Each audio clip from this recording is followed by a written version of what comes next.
Nenhum igual àquele do colete é furtiva. A hora na parede da sala é calma. A hora na incidência da luz é silenciosa. Mas a hora no relógio da matriz é grave, como a consciência. E repete, e repete. Impossível dormir, se não a escuto.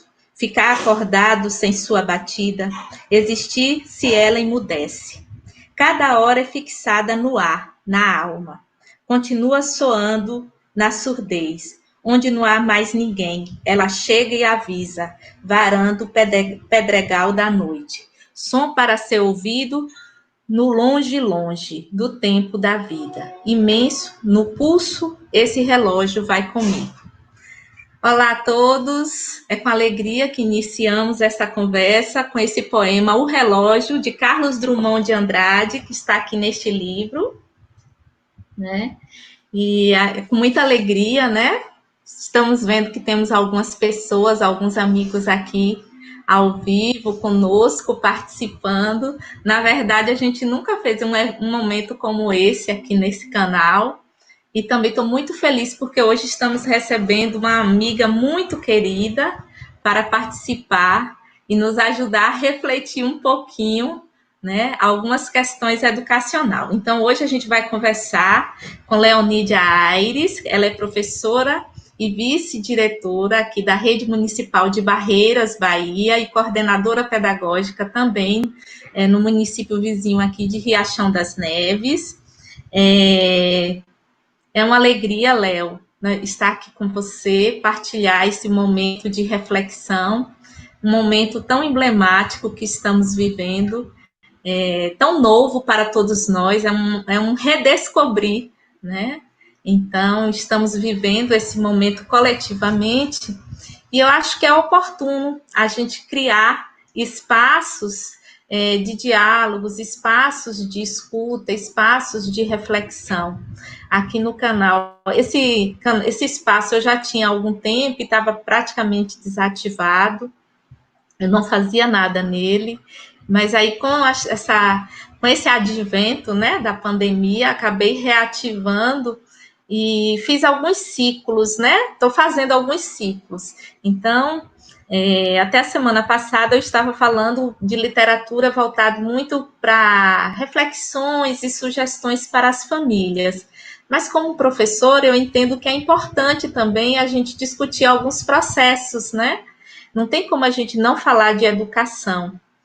Mas eu acredito que uma pessoa só falando de educação é pouco. É preciso ter outras mentes, outras cabeças, pessoas que tenham outras vivências, outras experiências e outras leituras.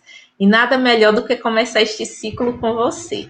Então, assim, quero dizer que é muito bom estar aqui com você. Acredito que vai ser um papo muito rico, né, de muitas experiências, de muitas vivências, e também de muita sensibilidade, porque eu acho que nós, educadores, precisamos ter essa sensibilidade, né? Verdade, Ananda. Eu estou assim, muito feliz. Gente, é a minha primeira live, viu? Essa minha Ananda, estou muito feliz de estar aqui com você. É uma satisfação imensa, imensa. Eu tenho assim um carinho imenso por você, pelo seu trabalho, você sabe disso. E refletir essa educação em tempos de pandemia é necessário, né? E assim, eu estou acompanhando as lives que você tem feito, a ABL, muito bom. E tenho assim, compartilhar com os amigos, né, educadores, muita riqueza nessas discussões. A gente precisa, de fato, aproveitar esse nosso tempo que, de certa forma, ele está meio que não ocioso, mas precisamos gerir melhor esse nosso tempo. E nada melhor do que buscar aprender, aprender e aprender. E com você, então?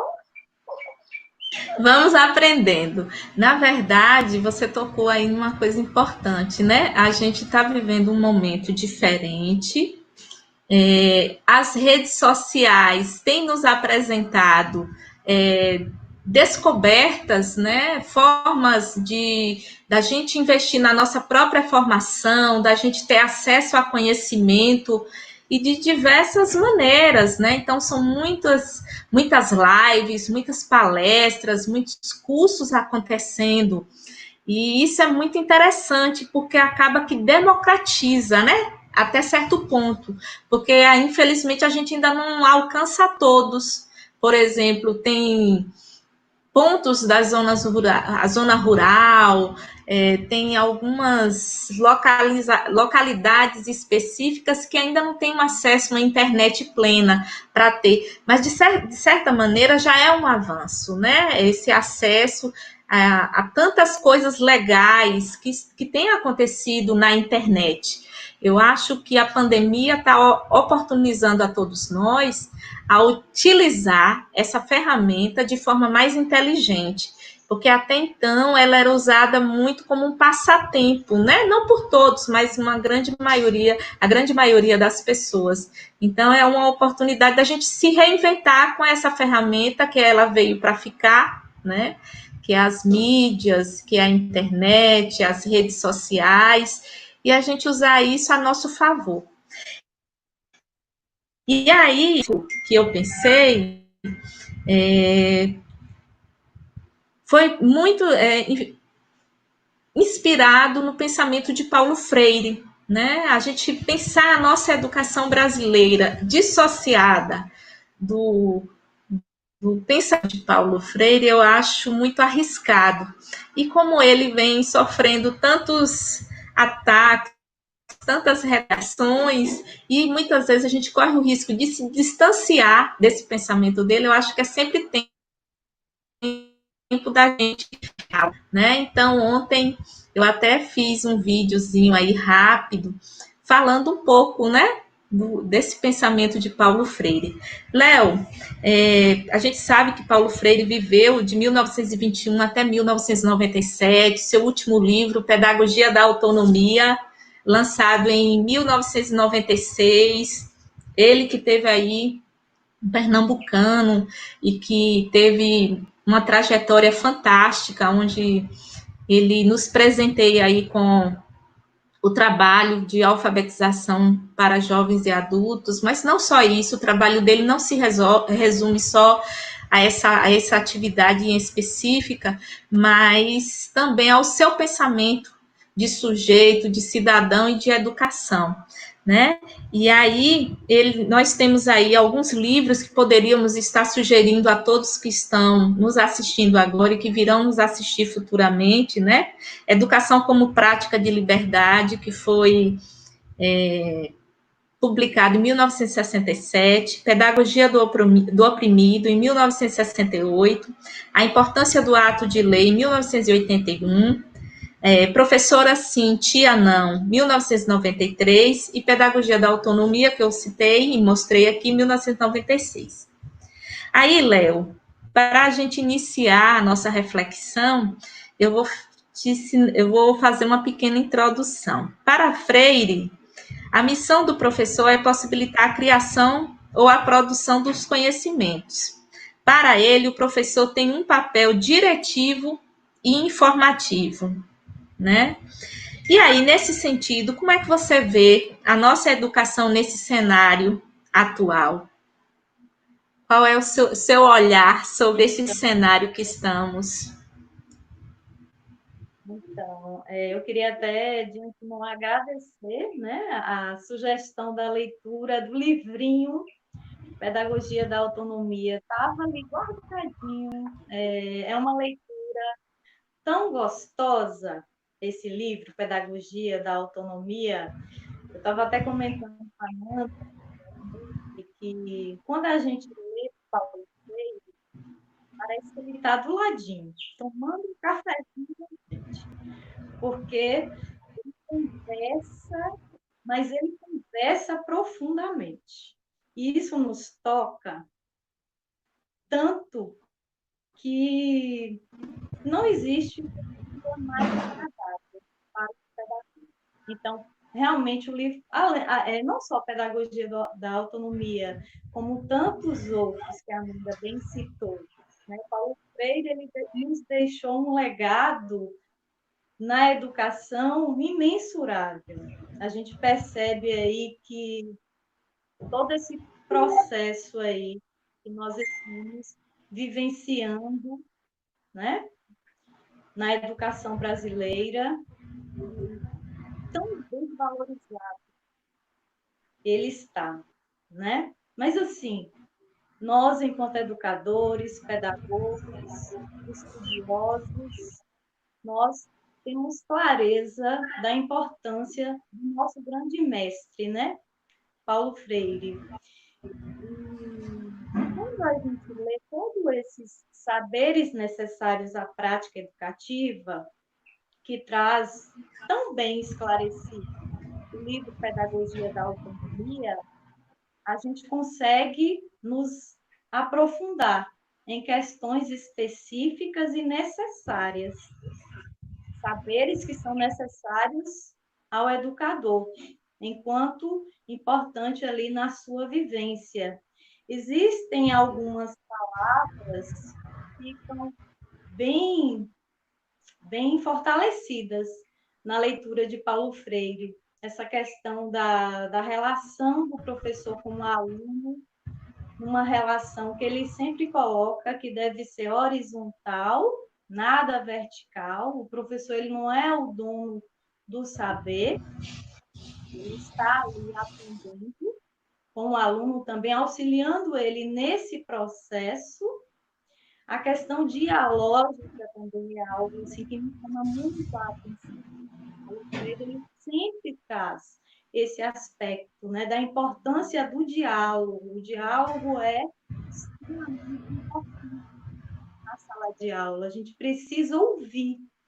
E aí é interessante quando ele fala, né, do processo de escuta. A gente precisa escutar os nossos alunos, escutar, observar, acompanhar, estar perto, fazer com que esse aluno ele consiga se constituir enquanto um sujeito preocupado com a sua condição social e que isso possa favorecer para a transformação. Então, é uma leitura necessária. Nós, professores, educadores que somos, precisamos. E agora, então, como é importante algo que nos leva a refletir se de fato o que nós queremos com a nossa educação dentro desse cenário. Quais os rumos que ela vai tomar? Então, a pandemia ela veio, é algo novo, mas ela está nos trazendo muito. E aí existe algo que a gente precisa citar, que é a questão das desigualdades existentes, não somente na esfera federal, na estadual, na municipal, a gente tem as desigualdades existentes nessa esfera. Quanto nós temos alunos que têm acesso à internet, a recursos tecnológicos, nós temos de aluno da zona rural que não tem acesso nenhum. E aí, como que vai ser feito? Quais os procedimentos? A gente vai penalizar aquele que não tem acesso? Então, são coisas que precisamos, as redes precisam dialogar sobre isso. E até as redes, elas estão temerosas, né? Elas estão fragilizadas, até porque não há algo que sustente. E a gente percebe que em alguns estados, aí na esfera federal, a gente percebe que a gente já tem alguns modelos aí de estados que estão indo muito bem com a questão do ensino remoto, porque já existem plataformas específicas de acesso, televisão aberta, e eles estão pensando. É claro que os prejuízos, eles existirão, esse alto é extremamente importante nesse momento. Leozinha, deixa eu só sinalizar, enquanto eu vou refletir um pouquinho sobre alguns pontos que você colocou aí. Seu áudio, de vez em quando, está fugindo um pouquinho. Só ver se às vezes, dá uma olhadinha. A Léo traz aí algumas questões importantes, né? Nós estamos aí num cenário emblemático, né, Léo? E a gente percebe que as redes, quanto mais ela vai afunilando, mais dificuldade ela tem. Então, as redes municipais, e é elas que têm a maior quantidade de alunos matriculados, ela vai sofrer mais impacto do que as redes estaduais e a federal, né? E aí, por outro lado, as redes municipais sofrem mais também pela ausência de um comando e de uma deliberação, de diretrizes que venham do governo federal. Então, a sensação que a gente tem, eu até comentei isso numa participação que eu fiz numa live da ABL, que a gente tem a sensação que a gente está num mar, um barco em alto mar à deriva, porque nos parece que estamos todos desassistidos. E a sensação também que eu tenho, Léo, é que nós, educadores, estamos sofrendo, né? Porque para algumas pessoas podem ficar parecendo, eles estão de boa em casa. Não é. Tem muitos educadores preocupados, né? Preocupados com o ano letivo, preocupados com a aprendizagem dos alunos, preocupados com o que vai acontecer amanhã, e a gente não vê ainda uma perspectiva de algo seguro, porque estamos no meio de uma pandemia, o interior está sofrendo mais com o aumento de quantidade de pessoas infectadas agora, diferente das capitais que já vinham num ritmo muito alto, né, de contaminação. Então, o interior está tendo um número crescente agora, e nos parece que isso distancia um pouco mais a possibilidade de retorno às aulas, né? Você toca aí numa questão importantíssima, e quem quiser participar, fazer alguma pergunta, gente, por favor, faça. É importante a interação. A Leonídia tocou numa questão muito importante, que são as desigualdades. Nós temos famílias que não têm celular, que não têm computador, que não têm internet. Me parece que essas plataformas que algumas escolas particulares têm utilizado, né? Alguns municípios, metrópoles têm utilizado, são plataformas caras, né? Então, será que a gente estaria incluindo todos? Né? Fica essa questão. Todos teriam condições de ter acesso a essas atividades, a esses processos, né? Talvez não. Então, é justo a gente ofertar algo que inclua uns e outros não. Que mecanismo a gente vai utilizar? Recentemente, eu estava vendo, depois que eu cheguei de Salvador, me parece que Salvador a rede municipal vai utilizar a TV aberta, né? Vai ter 2 canais disponibilizados para... E eles também já estavam utilizando uma plataforma. Mas a gente precisa pensar, será que de que maneira isso... E aí eu fico também pensando assim, de que maneira isso chega para o aluno, para a família, mas também vem um outro questionamento. E os educadores? Como lidar? Como nós, professores, coordenadores pedagógicos, diretores, iremos lidar, as secretarias, né, municipais de educação irão lidar com a condução desse trabalho? É uma questão emblemática, porque é algo muito... Se fosse algum tempo atrás, a gente diria que era surreal imaginar que o mundo estaria vivendo algo, né, dessa magnitude, que parou tudo, né, e tem que se reconfigurar. Tem que se reconfigurar. É um mundo novo, né? Verdade, Ananda. Ontem eu estava até assistindo um seminário online E aí havia algumas experiências, né, dessa questão do ensino remoto. O estado de Pernambuco apresentou algumas coisas, o Sul também tá bem, né, nesse aspecto, em termos assim, parado, né, e toda uma organização e sistematização em torno disso.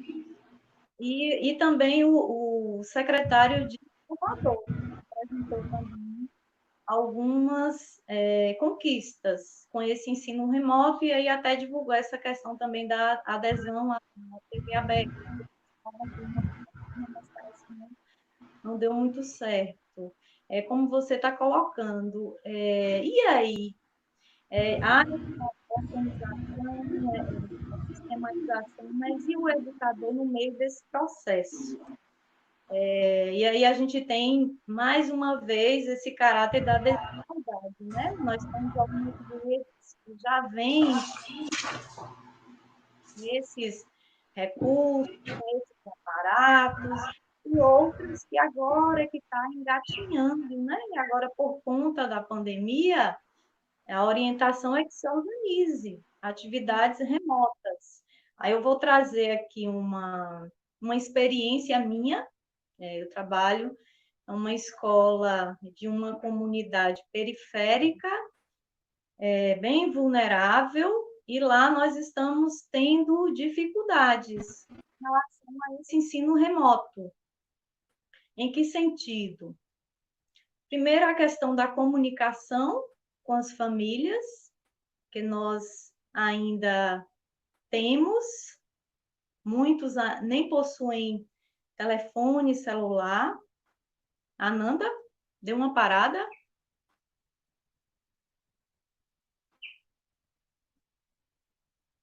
Oi? Tá me ouvindo? Parou, Ananda? Tá me Deu ouvindo? uma... Tô ouvindo você. Tô ouvindo. Ah, tá. Pronto. Então, retomando. Voltou? Voltou, tá ótimo. Uhum. Então, na escola onde eu trabalho, a gente está tendo dificuldades para estar entrando em contato com esses pais, porque nós ainda temos famílias que não têm telefone. Nós temos famílias que não têm um contato de celular. E aí, dialogando lá com o diretor, a gente está vendo a possibilidade do carro de som, porque nós precisamos fazer com que esse material, lá nós pensamos no material impresso, organizar as atividades junto aos professores e encaminhar esse material impresso. Na nossa comunidade não dá certo os grupos de WhatsApp, as redes sociais. De antemão, nós fizemos um levantamento, telefone, para ver se houvesse essa possibilidade, porque foi cogitada a questão dos grupos de WhatsApp para estar enviando material pela rede social. Lá não é uma realidade nossa. Nós chegamos à conclusão que não tem como dessa forma. Então, organizamos o material e esse material está sendo entregue. Aí tem todo uma organização interna para fazer a remuneração, a entrega dessas atividades na escola. Mas nós ainda temos uma quantidade considerável de alunos que estão sem essas atividades. Outras para que essas famílias elas possam vir buscando. Então, essas desigualdades, elas trazem um impacto muito negativo nesse sentido. Enquanto que tem outras, que eu já escutei outros coordenadores aqui de Barreiras, sinalizando que tá interessante, tá proveitoso, estão participando, estão dando feedback, está tendo esse acompanhamento apenas pela a rede social. Então, é bem diverso, né?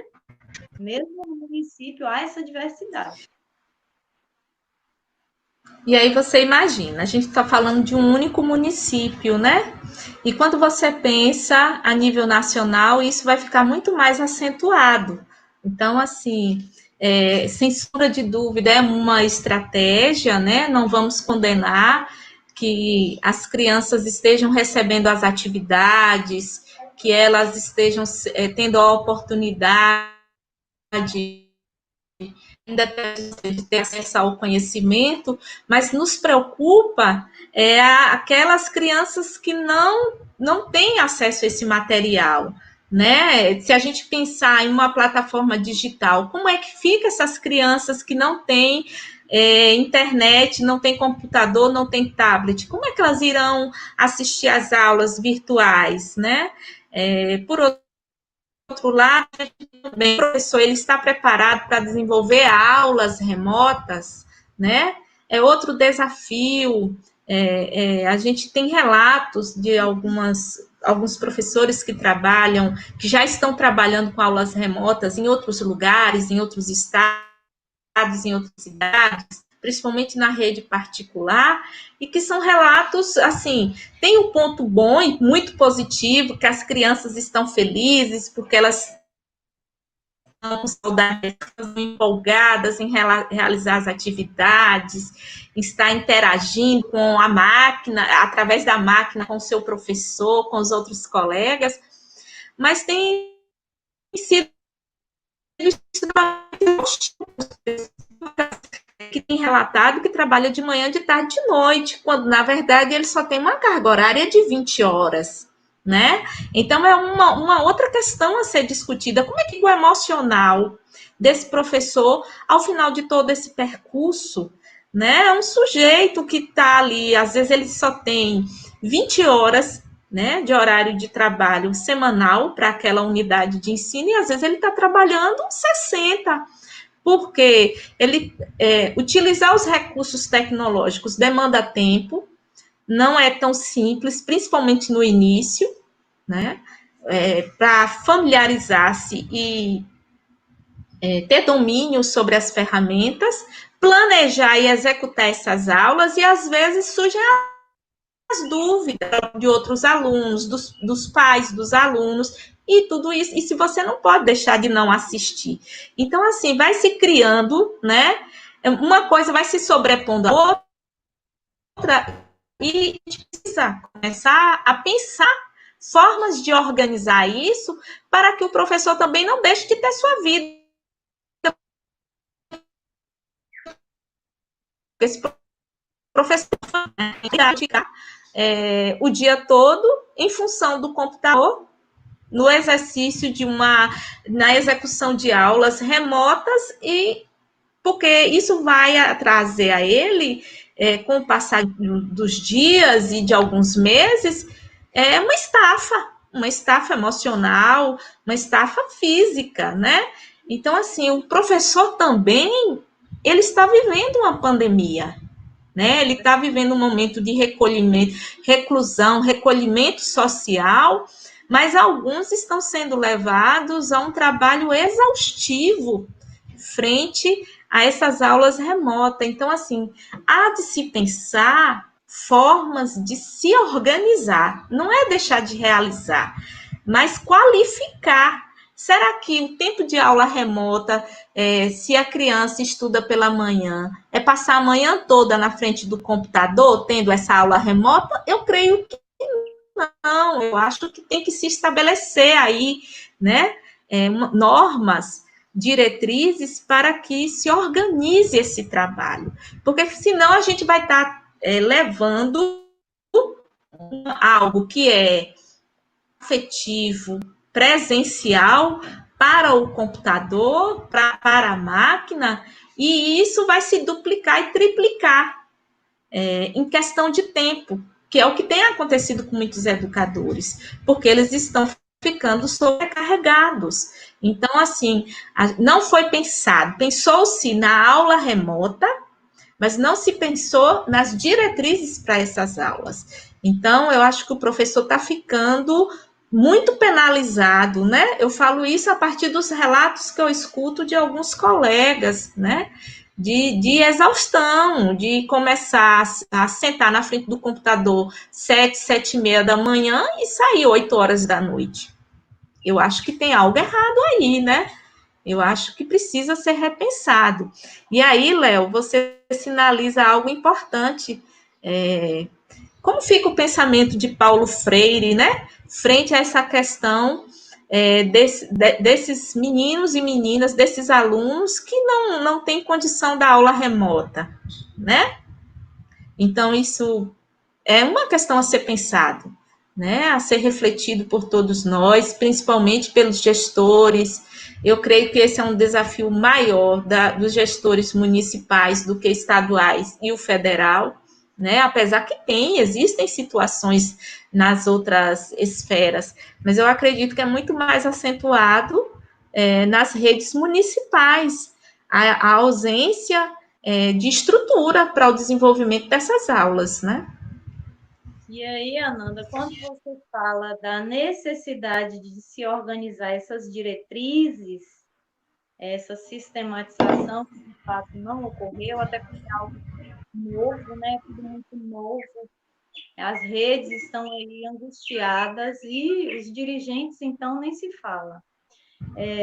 Então, essa questão da desigualdade, do chegar a todos, não pode ser esquecida, né? Isso não pode ser esquecido, precisa ser levado em conta. Como que vai se dar esse processo, né? Vai haver um documento que vai normatizar isso, mas eu preciso pensar em todos. Não posso pensar em um grupo isolado. E aí vem essas especificidades, né? Locais, condições sociais, no nosso país todo. E aí, Léo, bem dentro do que é sua área, a Leonídia é especialista, né, em educação especial, mas não só pensando na educação especial. Para você, hoje, as nossas escolas incluem ou integram os nossos alunos? Como é que Eita, você vê isso? ela é só taca, é pano, né? Então, então a gente percebe, né, no nosso andar, quando a gente fala na questão da inclusão, que existe um caminhar, apesar de que parece que nós estamos andando um retrocesso terrível. Mas, assim, nós temos experiências bacanas, temos várias experiências interessantes no âmbito da inclusão e outros municípios também, com certeza, têm. Mas, quando a gente fala em integração, né, a gente retornando a esse conceito anterior, não se pensava em um aluno desse sujeito diverso. Então, o aluno ele teria que se adaptar à instituição. Havia a preocupação da instituição, dos profissionais, por esse aluno. O aluno ele era inserido no espaço escolar, porém, era uma adaptação que fazia parte dele. Isso nunca deu certo, né? A inclusão veio aí na década de 90, trazendo aí uma série de mudanças, desafios, e a gente sabe que existem experiências que são exitosas, são interessantes, mas a gente também ainda encontra um cenário preocupante, preocupante no sentido de acompanhar, de pensar aquele aluno em todos os aspectos, né? Desde o ato do planejar, eu preciso pensar no meu grupo como um todo, a avaliação principalmente, que é algo importante, porém, às vezes acaba passando como algo desnecessário. Então, necessitamos ainda caminhar muito com relação a isso. Ainda existem muitas fragilidades nesse aspecto da inclusão. E aí, você tocou nesse assunto, eu tô aqui pensando, enfrentamos muitas dificuldades, estamos aí passando, né, por um processo difícil. Lembrei, eu falei, parei. Eu estava aqui pensando, ainda, quando você trouxe essa questão, como que está sendo para os alunos que possuem alguma limitação? esse ensino remoto em casa. Eu creio que os professores do AE, eles devem ter um suporte interessante nesse momento, mas é tudo muito difícil. É um contexto diferente de tudo que a gente já viveu, tudo muito novo, incerto, né? Eu vejo, Léo, assim, eu acho que é uma hora de muita. Exige de todos nós muita humildade, porque é algo novo para todo mundo, não é algo específico que acontece no estado da Bahia ou no Brasil. É o mundo todo está vivendo esse desafio. E eu penso que nós, educadores, os gestores, os líderes, né, do país, dos estados e dos municípios, eles precisam ter humildade para reconhecer isso, reconhecer que a gente não sabe ainda que caminho seguir e que a gente precisa do diálogo. A gente precisa do diálogo para começar a construir um caminho, porque é tudo muito incerto, a gente não sabe quando vai ter o controle da pandemia, do vírus, né? Não se sabe, a gente não sabe, a gente sabe o que o vírus nos causa no ápice da doença, mas a gente ainda não se sabe se existem sequelas, porque tudo isso, esses estudos ainda não foram realizados, porque é tudo muito novo, né?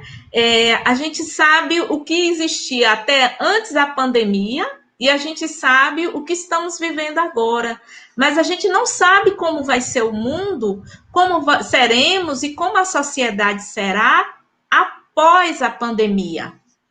Então, são respostas que ainda não se tem como ter uma resposta precisa, mas é importante começar os diálogos. E eu acho que as universidades têm um papel importante de mediar esses diálogos juntos às redes, né?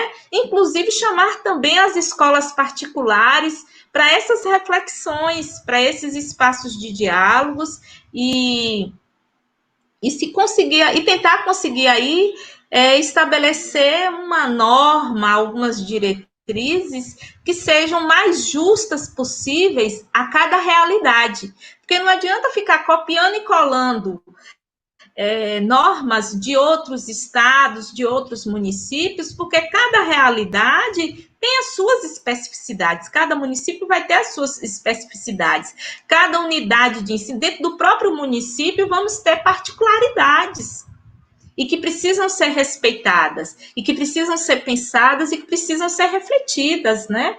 A gente tem eu acho que as universidades têm muito a auxiliar, né, nesse espaço de diálogo, de reflexão para a construção de caminhos, né, de possibilidades, apesar que ninguém tem a resposta ainda exata de que maneira conduzir a educação daqui para frente. Mas é certo que todos nós, educadores, precisamos começar também a pensar, fazer autorreflexões, né? De como a gente deve se situar frente a essa nova educação que esse novo mundo espera de nós, né? Porque eu acho que há um mundo em desenho, né? Sendo desenhado, sendo uma nova sociedade. Não, quando eu falo nova, não é que todo mundo era mal e ficou bom. Não é disso que eu estou falando, mas eu acredito que protocolos, a forma de relacionamentos, de vivência em sociedade, algumas coisas vão ser modificadas, né? Algumas necessidades vão emergir, já estão emergindo. Então, eu acredito que a educação sempre ela é convocada para se debruçar sobre isso e a gente precisará estar preparados, né? Precisamos nos despir de alguns medos, né? Vencer alguns receios para que a gente possa galgar aí alguns caminhos. Mas faça aí suas reflexões finais, Léo. Então, Amanda, eu estava lendo em integral ontem uma cartilha do Todos pela Educação, E, a meu ver, é um dos órgãos que mais tem trazido reflexões interessantes e pertinentes nesse momento. E no material que eles apresentam, eles descreveram alguns desafios pós-pandemia, que é que nós podemos, né? E eu vou ler aqui alguns, vou sinalizar aqui que Ótimo. colocado. A questão do impacto emocional nos alunos e profissionais da educação, que é algo que já está ocorrendo, né? A gente escuta aí vários relatos. A questão do abandono e da evasão, essa é uma preocupação latente. Aí, na escola onde eu trabalho, nós temos a modalidade da ESE. A ESE, por si só, já corre durante um processo de um ano letivo, questão do abandono, da evasão, e agora, pós-pandemia. As aulas com barreiras dia 18 foram suspensas, e nós havíamos iniciado as turmas da ESA no dia 27. Então, em pouco tempo de aula, e logo depois ocorreu a suspensão. Então, já é algo que nos preocupa muito. A questão do retorno gradual, e aí vai ter que se pensar nesses protocolos aí que você sinalizou, né? Os protocolos sanitários, como que vai ser isso? E aí, lembrando a questão das estruturas físicas das nossas escolas, as desigualdades aí também, né? A gente percebe que a desigualdade, ela permeia tudo. É a desigualdade das condições sociais, a desigualdade aluno-aluno, professor-professor, a desigualdade das instituições, né, das estruturas físicas, até porque esses protocolos eles estarão solicitando algumas necessidades, e aí vai ter escola que vai ter dificuldade de se adequar. A questão aí do cumprimento da carga horária exigida por lei. A lei obriga, né, o cumprimento da carga horária. Como que vai se dar isso? Estamos aí há quantos dias, né? Como que vai ser? Como que vai ocorrer? Como que vai ser organizada essas atividades no pós-pandemia? Essas atividades aí, algumas redes já falam da questão da organização de turmas de reforço, de contraturno, e outras atividades, utilizar a própria internet, essas plataformas, mas aí a desigualdade nos encerra em relação a isso também. A questão da avaliação diagnóstica e a recuperação dessa aprendizagem, de iniciar, né, vai precisar identificar o nível desses alunos e aí tentar fazer esse planejamento, e vai ser algo complexo, né? Vai demandar de tempo, de estudo, de muito planejamento, de uma organização, de sistematização muito séria.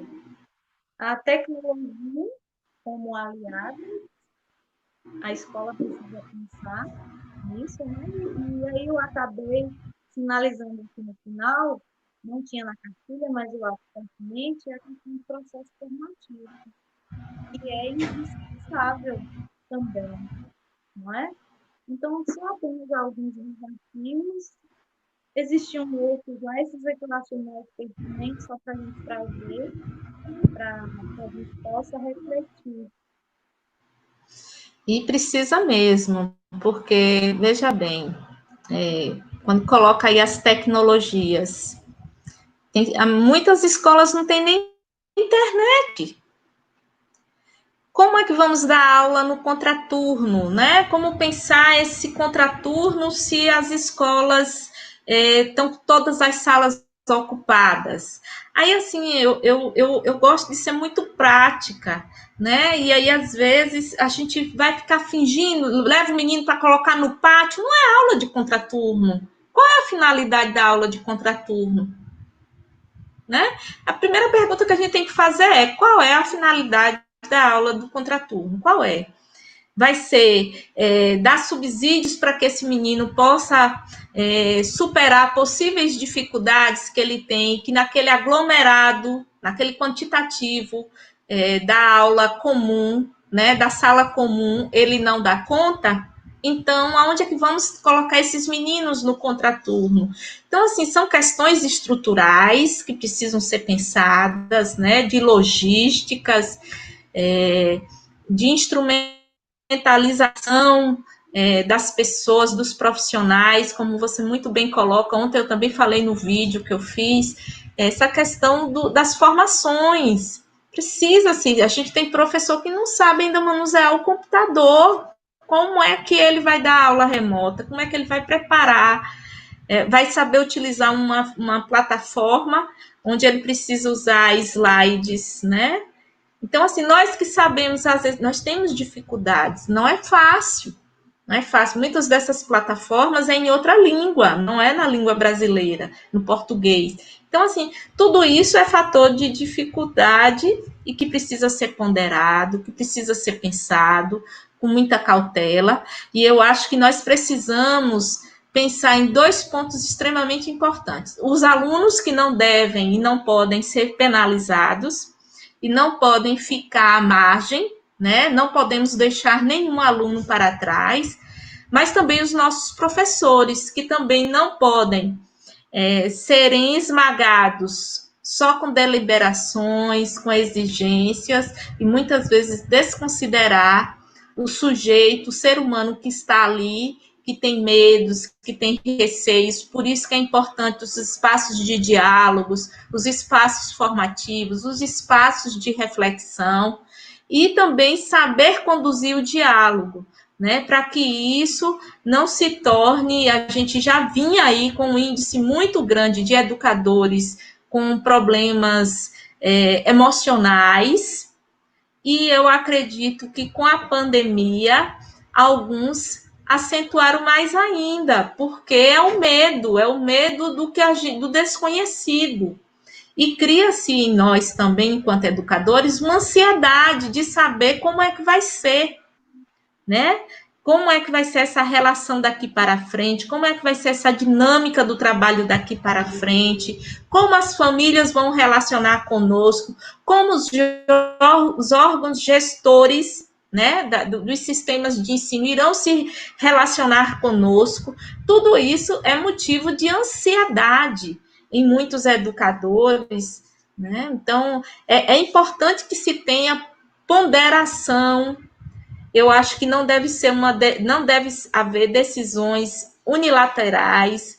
Eu acho que é importante que as redes criem aí, apesar que eu vejo, por exemplo, os conselhos municipais de educação deveriam estar dialogando e conduzindo a linha de frente de grupos de reflexões sobre essas questões que a gente tem pontuado aqui, né? E outras tantas que deveriam existir, mas se tem dificuldade com os conselhos, que se crie um grupo, né, onde possa aí ter vários segmentos, mas bastante representação dos educadores, para que eles possam se sentir pertencentes a esse processo de construção. Eu acho que o processo de fala e de escuta é extremamente importante para consolidar qualquer decisão que venha a ser tomada daqui para frente em relação à educação, né?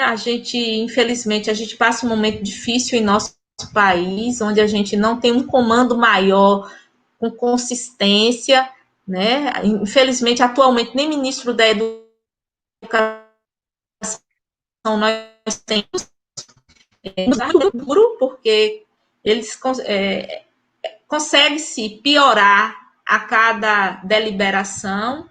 Então, a gente não sabe que perfil, que dinâmica vai ter, mas até então, há mais de um ano, nós não temos comando como se deve a educação do país. Alguns retrocessos em processos históricos de garantias, né, das guias, da inclusão, Então, é um momento muito desafiador que nós estamos vivendo, de muitas incertezas, mas eu acho que, como Paulo Freire diz, nós não devemos perder a esperança. Nós, como educadores, precisamos ter a esperança em nós, né? Não a esperança do acomodar, de esperar que aconteça, mas a esperança do otimismo, do fazer. É mais ou menos isso. Você quer falar mais alguma coisa, Léo? E dizer aos nossos professores que, nesse momento, a presença, a figura dele é essencial, mesmo em tempos remotos, né? Esse olhar do professor, para que se mantenha essa questão do vínculo, ela é muito importante. Esse diálogo com as famílias, que acredito, eles estão fazendo, dialogando, eles estão fazendo o que podem e tudo da melhor maneira possível. Então, eles são essenciais nesse processo.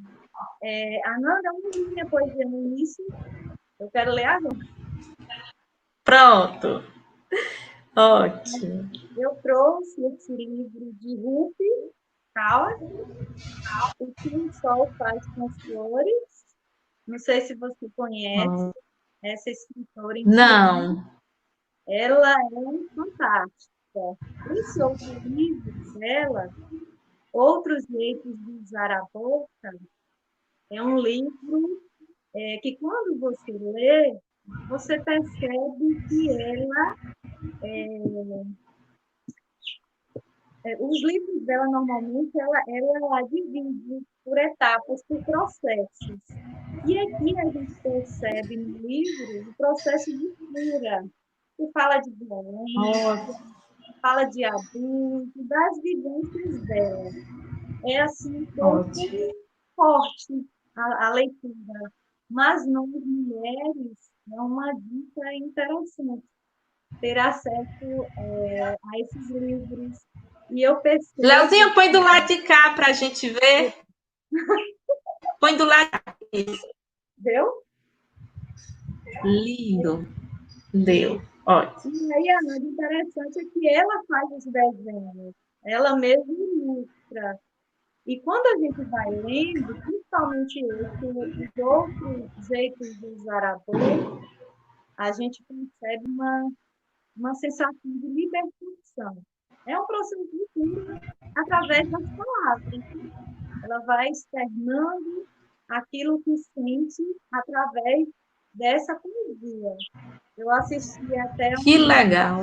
um documentário que ela faz alguns relatos, e assim, são relatos bem fortes. Aí eu escolhi esse aqui, é bem curtinho as poesias dela, Me Levante sobre o sacrifício de 1 milhão de mulheres que vieram antes, e pense, o que é que eu faço para tornar essa montanha mais alta, para que as mulheres que vierem depois de mim possam ver além. Legal. Que lindo, Léo. Lindo. Muito bom. Como a literatura, ela nos permite uma leveza, né? É incrível, incrível. E a gente precisa também ter esse olhar, né? Como a literatura ela pode salvar vidas. Você falou aí, né, dessa experiência do o escrever como um ato de cura, e é realmente. Porque você, quando escreve, principalmente quando você vai escrever algo que é muito simbólico, algo que lhe causa dor, você está se libertando, né? Então é muito interessante, muito excelente as suas dicas, muito bom mesmo. Gente, a gente quer. Léo quer falar mais alguma coisa? Agradecer a oportunidade, é uma satisfação imensa, sempre, sempre estar com você sabe disso. Vamos aí torcer para essa pandemia passar, para a gente poder estar juntos, mais próximas, né? Verdade. Verdade, verdade. Conhecer as pessoas que estiveram aqui, depois vai ficar salvo, né? Aham, Fica é isso. Léo, eu é que agradeço, né? A ideia do convite foi ontem à noite, não foi nem nada assim muito trabalhado, foi, como diz o outro, tiro a queima-roupa.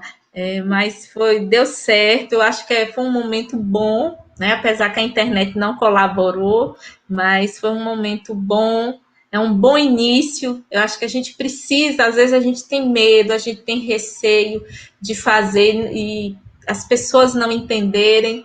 Mas a gente precisa começar a criar esses espaços de diálogos e de reflexão, sem muita dificuldade, né? A gente precisa dar vozes a quem faz a educação nesse país, né? E a gente precisa perder esses medos nossos, porque nós somos educadores de longa estrada, a gente não sabe tudo, mas a gente está se fazendo. E esse se fazer precisa ser partilhado, né?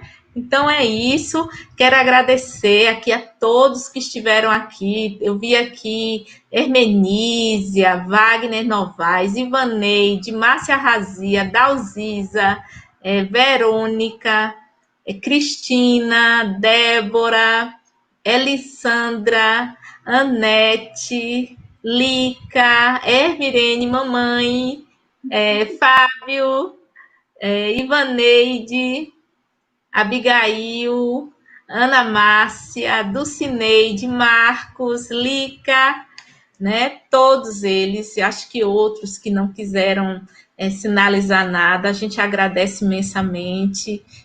Peço desculpas pela internet que não funcionou bem, mas a intenção é colaborar de alguma maneira, né? E de forma leve, né? Eu acho que foi um bate-papo de amigas. Então é isso. Eu deixo aqui o pensamento de Paulo Freire, né? Ensinar a aprender. Ensinar a aprender, leitura do mundo, leitura da palavra.